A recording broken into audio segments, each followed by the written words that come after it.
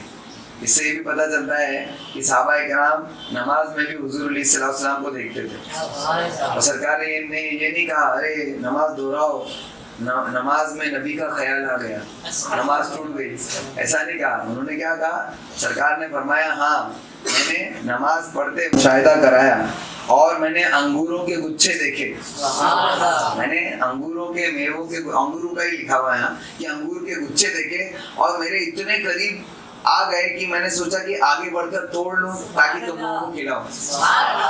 پھر بعد میں ایک قدم آگے بڑھا لیکن پھر اس خیال سے میں واپس پیچھے آ گئی، کوئی خیال جو تھا جس وجہ سے پیچھے آیا تھا وہ بھی اس میں ذکر ہے، مجھے یاد نہیں چلا۔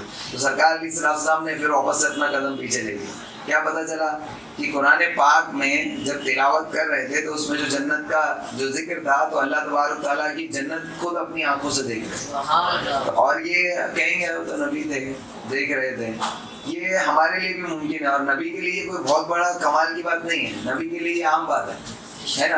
نبی کا کیا، نبی تو بہت بڑی چیز ہے۔ اللہ کا ولی اگر چاہے تو آنکھ بند کر کے ایک آیت پڑھے تو وہ جنت کا نظارہ کرے، اللہ تبارک تعالیٰ ان کو وہ کیفیت عطا فرماتا ہے۔ آپ نے سنا تھا نا امام غزالی رحمۃ اللہ علیہ فرماتے ہیں کہ جو شخص قرآن کی آیت پڑھے اور وہ اس آیت کو رب سے نہ سنے تو کیا پڑھنے کا کیا مطلب ہے؟ یعنی اگر اس میں اگر وہ کلام کے اندر اللہ کو نہ دیکھے تو اس میں کا مطلب اس نے کسی غیر کو دیکھا۔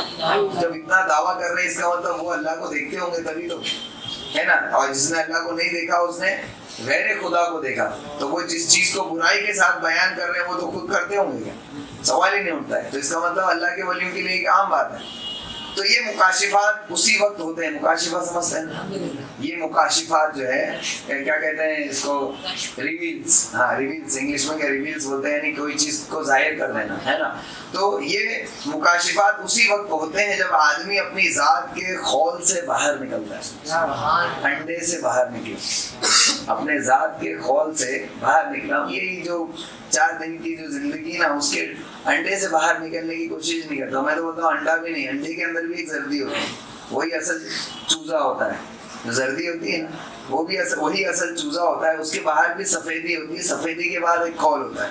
ہم وہ جو ہماری جو اندر کی زردی ہے نا جو اصل چوزا ہوتا ہے اس میں بھی کبھی دیکھا انڈا پھوڑے تو لال نکلتی ہے نا، وہ ہم لوگ اٹھا کے پھینک دیتے ہیں، وہ والی ہم زردی ہو گئی بالکل۔ یعنی انڈے سے باہر نکلنا تو دور ہے، سفیدی سے باہر نکلنا تو دور ہے، ہماری جو زردی ہے نا وہ بھی خراب ہو چکی ہے۔ اللہ تعالیٰ ہم لوگوں پر رحم فرمائے۔ تو یہ مکاشفات اسی وقت ہوتے ہیں جو آدمی اپنی ذات کے خول سے نکل جاتا ہے، نہ اپنے نفس کو دیکھتا ہے اور نہ اس کی خواہشات کو۔ پھر یہ مکاشفات کشف والے کے حالات کے مطابق ہے، جیسا جس کا مقام ہے اللہ تعالیٰ اس کو ایسا دکھاتا ہے۔ یہ سب پڑھنے سے اتنا سمجھ میں آ رہا ہے کہ ہم کو کیسے پڑھنا ہے۔ اور سیکنڈ چیز آپ کو کیا مل رہی ہے؟ اللہ والوں کے لیے یہ عام بات تھی، یہ جو وہابیہ اولیاء کرام کو ہماری طرح کہتے ہیں، یہ چیز پڑھنے سے سمجھ میں آ رہا ہے کہ اللہ کے ولی کیسے ہوتے ہیں اور ہم کیسے کمینے ہے نا، وہ ہماری طرح نہیں۔ تو حضور علیہ الصلوۃ والسلام کی ذات تو بہت ہی بالا تر ہے۔ تو جب وہ امید والی آیات پڑھتے ہیں اور اس پر خوشی کی حالت غالب ہو جاتی ہے تو اس پر جنت کی صورت منکشف ہوتی ہے، جنت کی صورت اس کو دکھائی جاتی ہے جیسے سرکار علیہ الصلوۃ والسلام نے دیکھا، اور وہ اسے یوں دیکھتا ہے جس طرح آنکھوں سے دیکھ رہا ہے۔ سرکار تو انگور توڑنے کے لیے بڑے بھی گئے تھے ہے نا، وہ اس طریقے سے دیکھتا ہے جیسے آنکھوں سے دیکھ رہا ہو، اور اس پر خوف غالب ہو تو اس کے سامنے جہنم کو لایا جاتا ہے، حتیٰ کہ وہ طرح طرح کے عذاب اپنی آنکھوں سے دیکھتا ہے، طرح طرح کے عذاب کو اپنی آنکھوں سے دیکھتا ہے۔ حضرت عمر نے فرمایا کہ اگر میں جہنم کو دیکھ لوں تو میرے یقین میں ذرہ برابر بھی فرق نہیں ہے، یعنی اس طرح آنکھوں سے دیکھنے پر جیسا یقین ہوتا ہے نا اس طریقے کا یقین میں نے پیدا کر لیا۔ اور یہ اس سے ملتے کہ اللہ تعالیٰ کا کلام نرم، لطیف اور سخت درست بھی ہے، نیز اس میں امید بھی ہے اور خوف بھی، اور یہ اس کے اوصاف سے ہیں، کیونکہ اللہ تعالیٰ کے اوصاف میں رحمت بھی ہے، مہربانی بھی ہے، انتقام بھی ہے اور پکڑ بھی ہے۔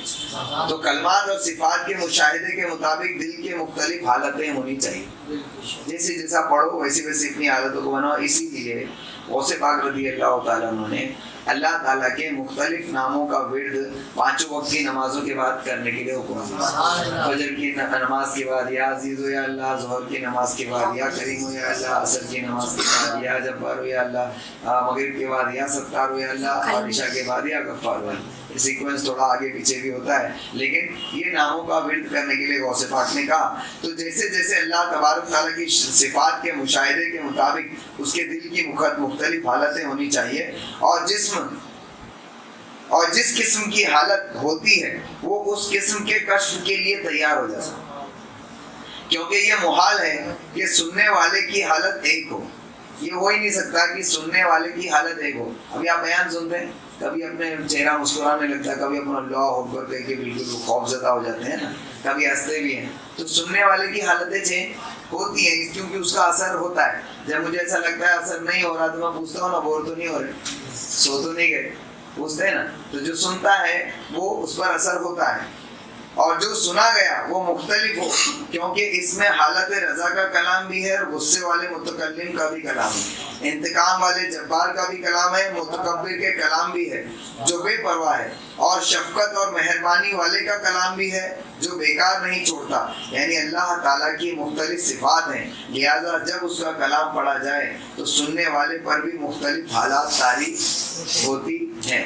تو یہ کلام پاک پڑھنے کا اصل سنت طریقہ ہے، جو صحابہ اکرام کا طریقہ ہے، اولیاء اکرام کا طریقہ ہے۔ اللہ تبارک تعالیٰ نے کلام پاک کی ہمیں بہت بڑی نعمت عطا فرمائی ہے جو ہمارے گھر میں رکھی ہے، اور اس کی ہم اہمیت کو سمجھ نہیں رہے، عظمت کو سمجھ نہیں رہے۔ اللہ کے واسطے اس کی عظمت کو سمجھو، اس سے دوستی کرو، اس سے پیار کرو، تو اللہ تبارک تعالیٰ اس کی دوستی تم کو قبر میں عطا فرمائے گا، اور اس کی شفاعت حشر کے میدان میں عطا فرمائے گا، اور یہ تمہاری مغفرت کی دعا اللہ تبارک تعالیٰ سے کرے گا۔ ایک شروع صدور کا ایک واقعہ ہے۔ شروع صدور میں ایک اللہ کے ولی تھے، ان کا وصال ہو گیا۔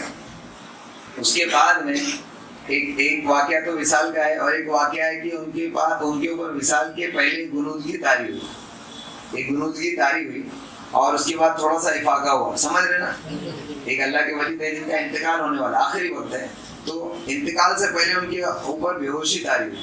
تو لوگوں نے دیکھا ان کے سر سے ایک نور نکل کے آسمان کی طرف گیا، پیروں کی طرف سے ایک نور نکل کے آسمان کی طرف گیا، پھر بیچ پیٹ کی طرف سے ایک نور نکل کے آسمان کی طرف۔ پھر بعد میں انہیں تھوڑا ہوش آیا، تو انہوں نے لوگوں سے کہا کیا تم نے کچھ دیکھا؟ تو انہوں نے کہا ہاں ہم نے دیکھا، تمہارے سر سے بھی ایک نور نکلا، تمہارے پیر کی طرف سے ایک نور نکلا، اور تمہارے درمیانی حصے سے بھی ایک نور نکل کے اوپر گیا۔ تو انہوں نے کہا کہ جو سر کی طرف سے نکلا وہ سورہ ملک کا شروعاتی حصہ تھا، اور جو قدم کی طرف سے نکلا وہ سورہ ملک کا آخری حصہ تھا، اور جو درمیان سے نکلا وہ سورہ سجدہ جو ہے اس کی بیچ کی آیت تھی، جو سجدے کی آیت تھی۔ ہاں سورہ سجدہ کا ہی، سورہ ملک نہیں، سورہ سجدہ کی شروعاتی آیات 14 اور آخری آیات 14 اور بیچ والی جو سجدے کی آیت ہے وہ آیت جو ہے وہ مختلف اس کے ان کے جسم کے حصے سے نور بن کر نکلی، اور وہ اس لیے گئی ہے تاکہ وہ رب سے میری مغفرت کی دعا کرے۔ میرے مرنے سے پہلے وہ چلی گئی میری مغفرت کی دعا کرنے، اور سورہ ملک یہی میری حفاظت میں ہے، سورہ ملک یہی میری حفاظت میں ہے۔ میں روزانہ رات کو سورہ سجدہ اور سورہ ملک پڑھا کرتا ہوں۔ وہ اللہ کے ولی کا قول ہے، مجھے نام نہیں یاد رہا وہ اللہ کے ولی کا، یہ تابعین میں سے تھے، تابعین میں سے تھے۔ تو پتہ چلا کہ قرآن پاک کی تلاوت جو ہے اس کا ادب تو سن لیا، لیکن کرنا نہ کرنا یہ بھی ایک مسئلہ ہے کہ ہم کرتے ہی نہیں۔ سن تو ہم نے لیا لیکن کریں گے کب؟ تو میں نے آپ کو کہا تھا اللہ کے واسطے روزانہ 10 آیتیں ترجمے کے ساتھ پڑھنا شروع کرو، کریں گے نا انشاءاللہ۔ میں یقین کے ساتھ کہتا ہوں جو مزہ اس میں آپ کو ملے گا، پتہ نہیں مجھے کہ وہ میچورٹی کے بعد شروع ہوتا ہے مزہ یا کیا، مجھے بھی بہت لیٹ اس میں مطلب لذت جو ملی بہت لیٹ ملنا شروع ہوئی۔ اب جیسا محسوس کرتا ہوں ویسا پہلے نہیں کرتا، لیکن ہو سکتا ہے کہ کوئی اس کو جلدی شروع کر دے، اور اتنا سب سننے کے بعد جو لذت ملتی ہے وہ سمجھ کے ہی بعد ہی ملتی ہے. تو آپ نے تو سن لیا ہے نا، عموماً کوئی بھی آپ کی انشاءاللہ آپ کو لذت ملے گی، تو کریں گے نا شکر. اللہ تبارک تعالیٰ سے دعا ہے اللہ تبارک تعالیٰ کہنے سننے سے زیادہ ہم سب کو عمل کرنے کی توفیق عطا فرمائے. نبی کریم صلی اللہ تعالیٰ علیہ وسلم کے صدقے میں میرے مولا ہماری دعاؤں کو قبول فرما. میرے مولا تلاوت قرآن کا شرف عطا فرما، اس سے مٹھاس اور لذت عطا فرما. میرے مولا قرآن پاک کی تلاوت کی محبت عطا فرما، قرآن پاک کو اپنا دوست بنانے کی توفیق عطا فرما. میرے مولا قرآن پاک کی شفاعت ہم کو نصیب فرما. قرآن پاک کے صدقے میں ہمارے اگلے پچھلے صغیرہ کبیرہ گناہوں کو معاف فرما. قرآن پاک کے صدقے میں ہمیں ایمان کے ساتھ موت عطا فرما.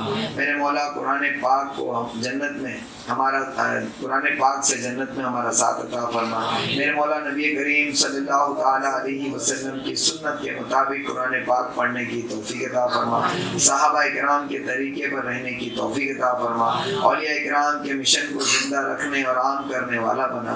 میرے مولا نبی کریم صلی اللہ تعالیٰ علیہ وسلم کی محبت میں زندہ رکھ، انہی کی محبت میں موت عطا فرما. نبی کریم صلی اللہ تعالیٰ علیہ وسلم کا دیدار خواب میں عطا فرما، موت کے وقت عطا فرما، قبر میں عطا فرما، حشر کے میدان میں عطا فرما. جنت میں حضور علیہ الصلوۃ والسلام کا ساتھ نصیب فرما. ایمان کے ساتھ مدینے میں موت عطا فرما. جنت البقیع میں قبر عطا فرما. سبحان ربک رب العزت عما یصفون وسلام علی المرسلین والحمد للہ رب العالمین. السلام علیکم ورحمۃ اللہ.